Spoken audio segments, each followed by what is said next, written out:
สวัสดีครับพามาเบิงผลงานการยอดเขาถือเวลาครับอันนี้ยอดประมาณวันที่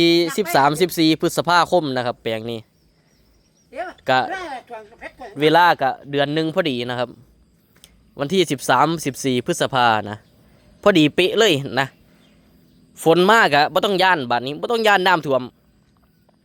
เฮ็ดเวลาพอดีครั้งนะแต่เฮ็ดพอดีมันสิได้แบบนี้แหละพี่น้อง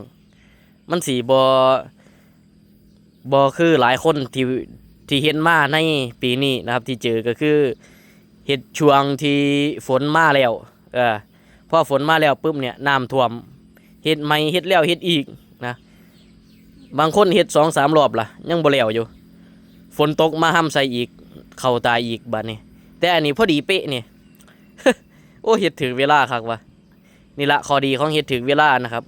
ก็วันที่13 พฤษภาคม14 พฤษภาคมนี่แหละยอดแปลงนี้นะก็ถือว่าออกมาดีนะครับเขาก็เกิดขึ้นมาทันนะเกิดขึ้นมาทันฝนตกมาน้ำท่วมบ่มีย่านบัดนี้บ่มีตายเขาพอดีเลยก็ช่วงเวลาที่มันเหมาะสมนะก็ถือว่าดีนะครับ